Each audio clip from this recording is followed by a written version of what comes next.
ಶಂಕರ್ ನಾಗ್ ಅವರ ನಿರ್ದೇಶನದಲ್ಲಿ ಬಂದ ಎರಡನೇ ಸಿನಿಮಾ ಜನ್ಮ ಜನ್ಮದ ಅನುಬಂಧ 1980 ಅಲ್ಲಿ ರಿಲೀಸ್ ಆಗಿದ್ದ ಸಿನಿಮಾ. ಒಂದ್ ವೇಳೆ ಶಂಕರ್ ನಾಗ್ ಅವರು ಮತ್ತೆ ಹುಟ್ಟು ಬಂದ್ರೆ ಹೇಗಿರುತ್ತೆ?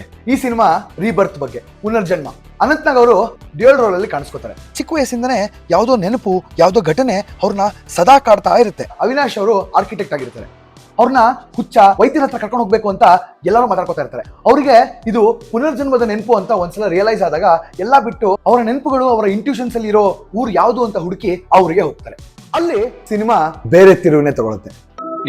ಕುಂಕುಮ ಇಲ್ಲ. ಜಯಂತಿ ಅವರು ಕುಂಕುಮ ಹಚ್ಕೊಳಕ್ ಹೋಗ್ತಾ ಇರ್ತಾರೆ ಮಿರರ್ ಅಲ್ಲಿ. ಈ ಜನ್ಮದಲ್ಲೂ ಹೋದ ಜನ್ಮದ ನೆನಪು ಕಾಡ್ತಾನೆ ಇದೆ. Initial part of the film ಅಲ್ಲಿ ಶಂಕರ್ ನಾಗ್ ಅವರು ಒಂದು ಫೈಟ್ ಅಲ್ಲಿ ಕಾಣಿಸ್ಕೊಂಡಿರ್ತಾರೆ. ಇಲ್ಲಿ ಜಯಂತಿ ಅವರ ಮಗ ಕೂಡ Shankar Nag. Destiny rounds up. ಹಳೆ ಜನ್ಮದಲ್ಲಿ ಅನಂತ್ ನಾಗ್ ಅವರು ಒಬ್ರು ಶಿಲ್ಪಿ ಆಗಿರ್ತಾರೆ. ಅವರ ಹೆಸರು ಗಿರೀಶ್ ಆಚಾರ್. ಆರ್ಕಿಟೆಕ್ಟ್ ಅವಿನಾಶ್ ಗಿರೀಶ್ ಆಚಾರ್ ಅವರಿಗೆ ಏನಾಯ್ತು, ಹೇಗೆ ಸಡನ್ ಆಗಿ ಮಾಯ ಆಗೋಯ್ತು ಅನ್ನೋ ಒಂದು ಪ್ರಶ್ನೆಯಲ್ಲಿ ಹುಡುಕ್ತಾ ಇರ್ತಾರೆ. ಕ್ಲೈಮ್ಯಾಕ್ಸ್ ಹತ್ರ ಬರೋಷ್ಟರಲ್ಲಿ ಗೊತ್ತಾಗುತ್ತೆ ಮುಂದೆ ಏನಾಗತ್ತೆ ಅಂತ ನೀವು ನೋಡ್ಲೇಬೇಕು. ನನ್ನಷ್ಟೇ ವಯಸ್ಸಾಗಿರೋ ನಿನ್ನನ್ನ ನನ್ನ ತಂದೆ ಅಂತ ಒಪ್ಕೋಬೇಕಾ? ಆ ಒನ್ ಟೇಕ್ ಸೀನ್, ಆ ಒನ್ ಟೇಕ್ ಫೈಟ್ ನ ನೋಡಿ ಐ ವಾಸ್ ಬ್ಲೋನ್ ಅವೇ. ಈ ಸಿನಿಮಾದ ಸಿನಿಮಾಟೋಗ್ರಾಫರ್ BC ಗೌರಿಶಂಕರ್ ಅವರು. ಮ್ಯೂಸಿಕ್ ಇಳೆಯರಾಜ.